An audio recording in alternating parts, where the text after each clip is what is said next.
Hola Mariana, ¿cómo estás? Hola. Gracias por venir. A vos, gracias. Quiero pedirte una mirada. ¿Hay algo que reconozcas de la jugada política buena, mala de Cristina desde los tiempos de Santa Cruz? Vos los conocés de cuando Néstor era gobernador.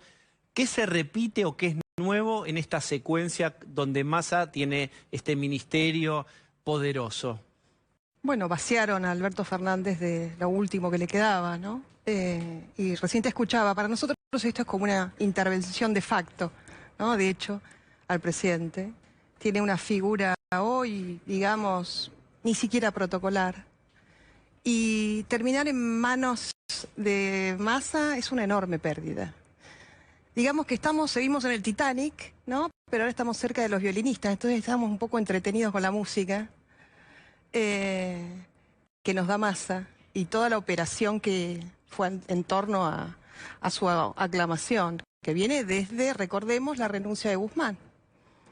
En ese entonces ya se anunciaba el desembarco de Massa y las expectativas que él mismo está intentando generar, ¿no? Es un extraordinario operador de prensa, no tanto una figura política relevante, ¿no?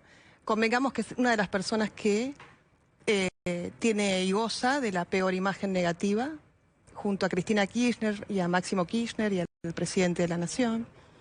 Y además representa un sector minoritario de la alianza. Ahora, también es cierto que cuenta con el apoyo de los buitres de siempre en la Argentina, ¿no? Un sector del establishment que tiene contratos o presta servicios al Estado y que en esta situación, como en todas las situaciones de crisis, siempre hay algunos que se benefician.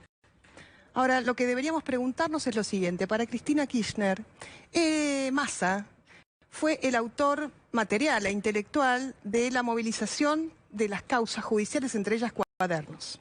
Ella pensaba esto. El kirchnerismo pensaba esto. Recuerden, ¿no? El cantito ese de la cámpora contra Massa por traidor. Era por esto, por promover, según ellos, las causas judiciales. Ahora, es cierto que él tiene algunos amigos en la justicia y en Comodoro Pi. Y la pregunta que nos tenemos que hacer es, bueno, ¿cuál fue el cambio de figuritas acá? Si Massa le garantizó impunidad a cambio de, bueno, sumarse al ministerio, ¿no? ¿Afirmación eso o pregunta que vos te haces? Una afirmación con preguntas también, ¿no? Sabemos además que, creo, es el paradigma de la mentira. Tiene una extraordinaria capacidad para mentir, una extraordinaria habilidad para mentir. Ahora, en Argentina tenemos la sedimentación de lo inaceptable como algo habitual y lo hemos incorporado al punto de pensar que Sergio Massa, que creo encarna lo peor de una figura política, ¿no? Una persona que prometió meter la presa a la vicepresidente, que prometió barrer con los ñoquis de la cámpora, ¿no? Que pasó de la UCD al kirchnerismo, que fue jefe de gabinete y que él redireccionó partidas presupuestarias favoreciendo a Lázaro Báez, que es la causa madre, ¿no? La causa vialidad que va a terminar con la condena de Cristina Kirchner. Él está involucrado junto a Alberto Fernández, que también fue jefe de gabinete en el gobierno de Cristina Fernández de Kirchner. Luego pasa a ser opositor. Y ahí es donde él, autor de, entre otras personas, junto a Elisa Carrió, la ley, el proyecto de ley de extinción de dominio. Vamos a ver si sigue en esa línea para recuperar lo robado, ¿no? Y además hay un tema, acá el corrimiento del peronismo, o de esta facción kirchnerista dentro del peronismo, hacia la extrema derecha, ¿no? Hacia el neoliberalismo de la mano de Massa. El tema es, ¿qué sector van a representar ahora? Porque esto lo que te da cuenta es lo siguiente. Frente al abismo total y el pánico que se había generado en la Argentina, tuvieron que echar mano a lo peor que tenían, pero era el que los podía rescatar del fin de ciclo anticipado de Alberto Fernández. Porque convengamos que todos pensábamos, y esto se escribía en distintas editoriales, y se pensaba dentro del sector político y también en la calle, la renuncia anticipada de Alberto Fernández. Esto fue hasta hace muy pocas horas, ¿no es cierto? Entonces tuvieron que echar mano el aliado que menos representa a esta coalición de gobierno, que como bien relataban anteriormente, ¿no? Cambiemos fue el PRO gobernando con una alianza, digamos, una coalición parlamentaria de la oposición, tanto la coalición cívica como el radicalismo. En este caso, son estas dos, en realidad, facciones del peronismo, devenidas de peronistas en el caso de Massa. Entonces, acá lo que vemos es un corrimiento a la total y absoluta derecha, ¿no? Convengamos de dónde viene Massa de la UCD. Pero ¿cuánto a la derecha real puede ir Massa? ¿Y hasta dónde lo van a dejar? Porque la gran pregunta es, Cristina le da la oportunidad, pero ¿hasta dónde lo deja jugar? Y la gran pregunta es, ¿qué quiere hacer Massa? No lo sabemos. Si quiere hacer ortodoxia económica o simplemente acomodar algunos números. La capacidad extraordinaria de hacer una cosa, decir otra y luego darse vuelta en el aire. Creo que el mote y el meme de panqueque recorre el mundo, ¿no? Y está en la cara de Massa. Entonces, creo que en esta primera etapa necesitan dólares y va a tener que correrse bastante a la derecha para hacerlo, ¿no?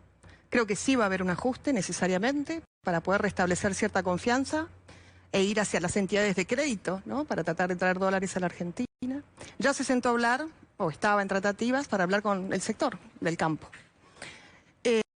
Pero el tema acá puntual, creo, es que vamos a empezar a tener algunos inconvenientes con Massa por conflictos de interés, justamente por el sector que lo apoya y las personas que él representa. Y tenemos que mirar a partir de ahora un sector puntual, que para nosotros, y de hecho nosotros hicimos una denuncia que significó allanamientos tanto a los ministerios como a las empresas, que es la hidrovía. Como ustedes saben, hay una licitación, se está por abrir ahora la licitación internacional para el balizamiento y dragado de la hidrovía. La hidrovía es la vía navegable troncal por la cual salen el 90% de las exportaciones del país. Y es un negocio llave en mano para Sergio Massa.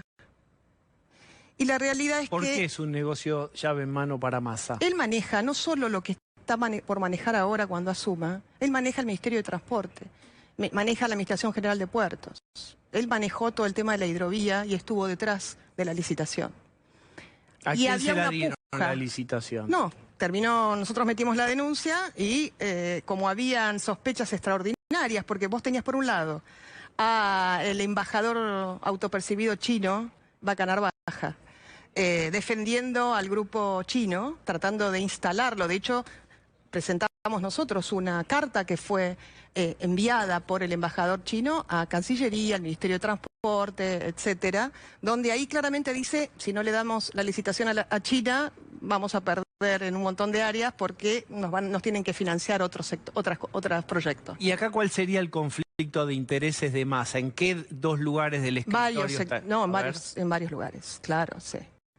Sector petrolero, con Bulgeroni, sector financiero, con el Banco Macro, ¿no? Manzano, sector de energía, también, y todo lo que significa la hidrovía. ¿Y dónde va a estar el conflicto de intereses ahí? Que puede estar esponsoreado, es así. ¿Dónde está el conflicto? En el momento en el cual él, como ministro de Economía, tenga que disponer de partidas para estos sectores, o de renovar contratos para estos sectores, o de beneficiar directamente a estos sectores. Esto no fue gratis, y no va a ser gratis para los argentinos. ¿Y vos crees que les va a pedir ayuda a estos sectores? Claramente. En realidad, estos sectores lo empujaron a donde llegó, y bueno, luego van a pedir devolución de ese favor, ¿no? Nada es gratis en este país, son pocos los patriotas en la Argentina, lamentablemente. Massa en los últimos años tejió o reconstruyó un vínculo con el kirchnerismo a partir de su relación con Máximo. Fue rearmando algo. ¿Le tienen suponés vos, digamos, vos conociste a Cristina en su momento, sabés la lógica de pensamiento?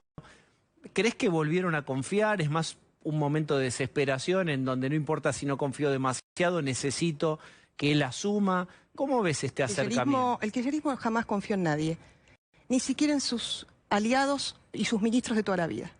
No confiaban en Julio De Vido, por eso le ponen a José López. No confiaban en ninguno, salvo en Zanini, Cristina Fernández de Kirchner.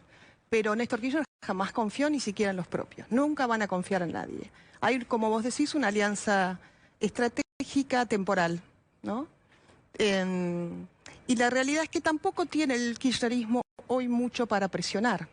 Creo que en esta negociación han cedido demasiado. Y como ya estaban a las puertas de la salida del gobierno, no les quedó otra que aliarse a, creo, uno de sus adversarios más importantes, ¿no? Pero que hoy no tiene tampoco el caudal ni representación electoral que supo tener. Y están todos en realidad en una especie de salida de la política y, como te decía, ya no representan a nadie, ¿no? Y creo que con la inserción de Massa, lo que les quedaba del núcleo duro de representación se les va a licuar. Mañana te invito a ver algo que va a mostrar Lucía Salinas y de lo cual te voy a pedir una opinión. Lucía, ¿qué va a ocurrir mañana? Bueno, mañana comienzan en el único juicio que Cristina Kirchner tiene en pleno desarrollo, que es por la presunta corrupción en la obra pública, los alegatos de la Fiscalía a cargo de Diego Luciani. Es decir, lo que va a comenzar ahora y que va a durar 9 audiencias, 3 por semana en total, son los fundamentos a través de los cuales el fiscal va a sostener las acusaciones contra Cristina Kirchner.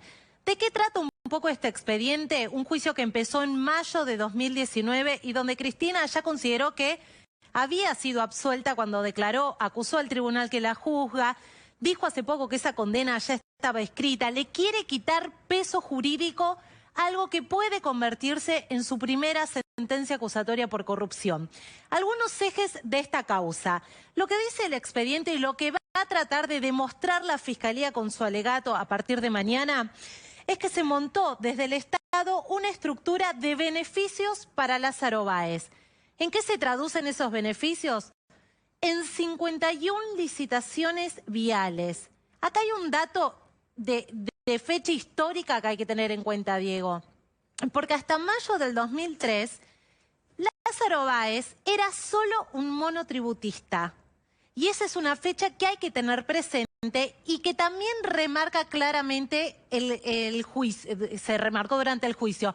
Porque a partir de esa fecha, repentinamente se convirtió en empresario de la construcción. En el marco de esto, se habló de una organización criminal. Esta es parte de la imputación contra Cristina Kirchner, que defraudó al Estado en 46.000 millones de pesos. Esta cifra es el valor que se le pagó a Lázaro Báez por 51 licitaciones que ganó casi compulsivamente, consideró la Fiscalía. La mitad de esas obras quedaron en la provincia de Santa Cruz inconclusas, pero todas se cobraron.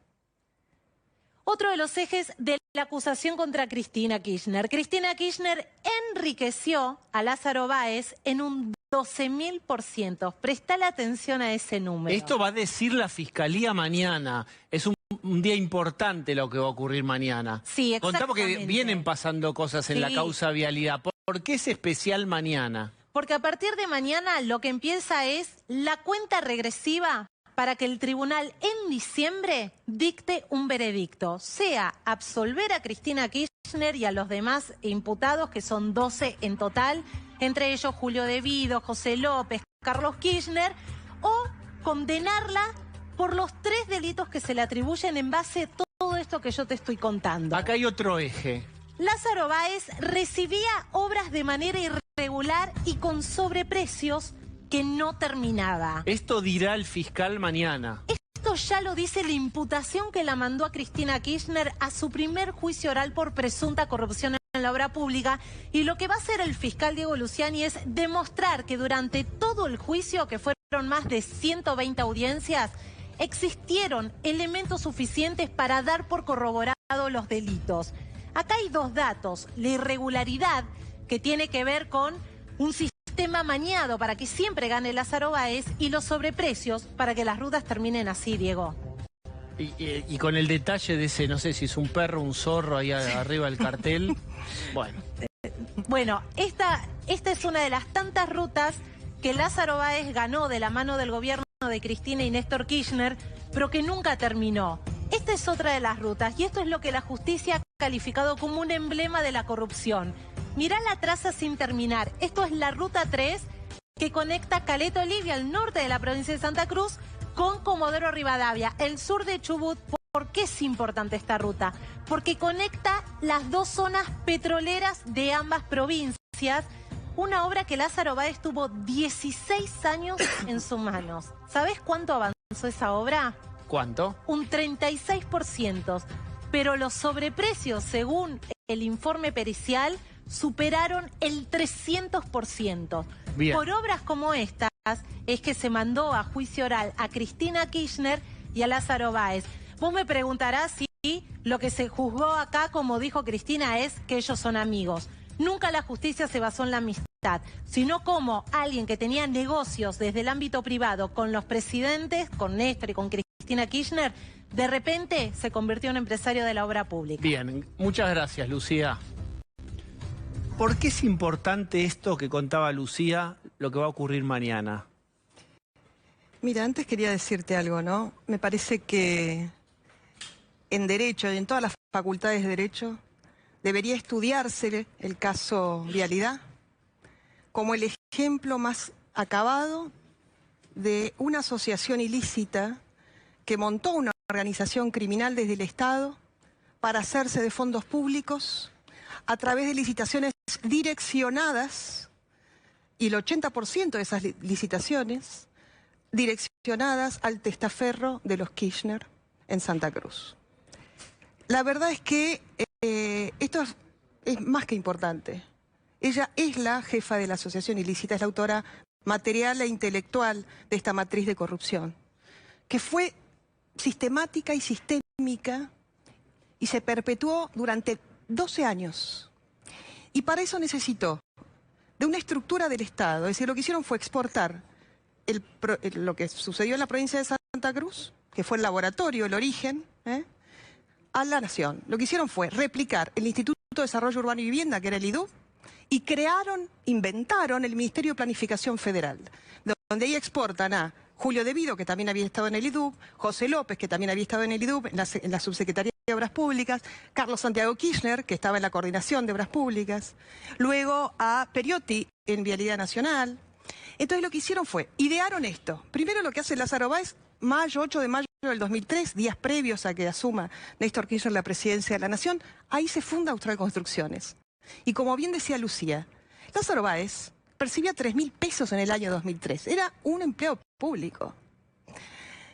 Y en tan solo del 2004 al 2007, o un poco más, el crecimiento patrimonial de él, como bien marcaba Lucía, pasó al 12.000%. Y el de su empresa, que en el 2003 se funda con capital básico, que eran 12.000 pesos, pasa a 46.000%. ¿Qué experiencia tenía en obra pública Lázaro Báez? Ninguna experiencia, salvo, no sé, cambiar los cueritos de la canilla en su casa.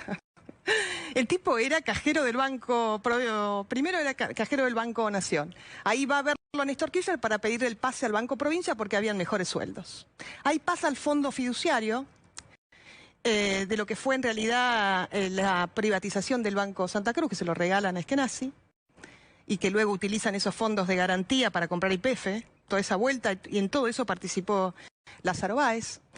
Luego se perciben los fondos por regalías mal liquidadas en la provincia de Santa Cruz. El que estuvo ahí firmando todos esos documentos fue Lázaro Báez. Hablamos de los más de 650 millones de dólares, que luego pasan a ser más de 1.000 millones de dólares, de los cuales se fumaron todos. Entonces, por todo este trabajo que hizo Lázaro Báez, luego lo premian diciéndole, mira, yo me voy a ir a la presidencia, voy a exportar esta matriz de saqueo a nivel nacional, necesito que vos seas empresario de la construcción.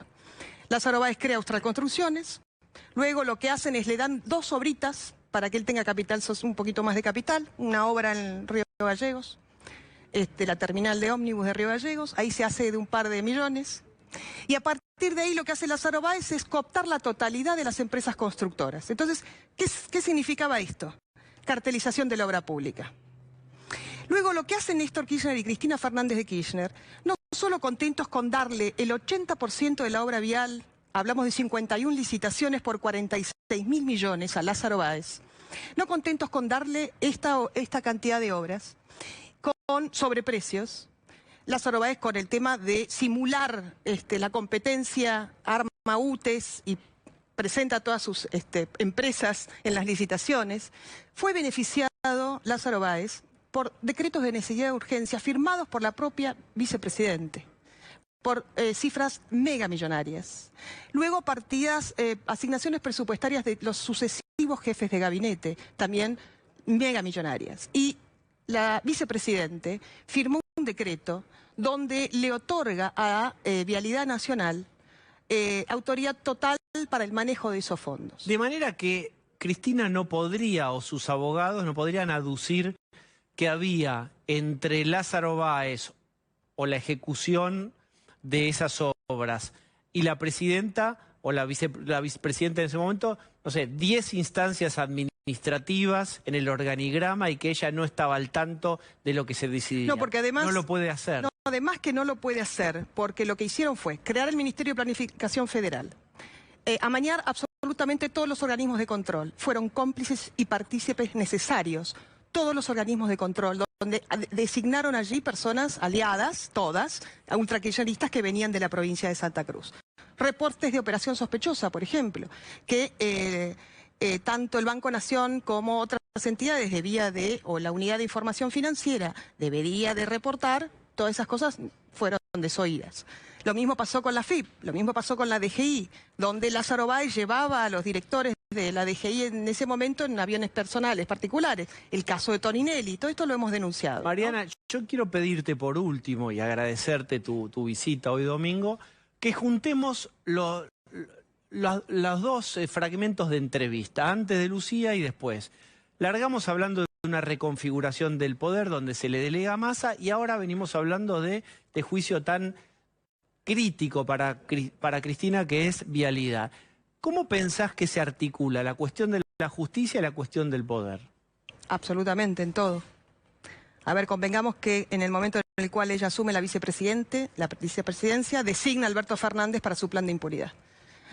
Las únicas iniciativas que tuvo Cristina Kirchner fue atacar al Poder Judicial mediante distintos intentos de reforma, tanto con la Corte Suprema, Consejo de la Magistratura, la persecución a Bruglia, Bertuzzi y Castelli, el tema del procurador también, etcétera, etcétera.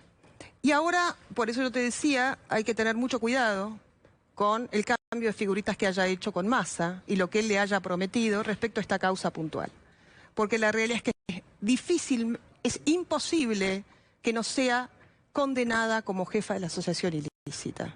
Vos acá tenés comprobado el vínculo comercial con su testaferro, además de su amigo, es su socio. Eso está absolutamente comprobado. Y está comprobado cómo, a través de la obra pública, beneficiando a Lázaro Báez, ella se enriqueció. Todos los Kirchner se enriquecieron. Porque lo que hacían era, Lázaro Báez, toda vez que recibía dinero público, de licitaciones con sobreprecios, amañadas, etcétera, lo que hacía era devolvérselo con prestación de facturación en sus hoteles, ¿no? Y simulación de servicios. Entonces, esto es un círculo absolutamente perfecto. Estar en el poder, a ella necesita permanecer para tratar de ver si Alberto Fernández con la lapicera le da el indulto. Bien. Y luego ver si puede renovar sus fueros para protegerse y no ir presa.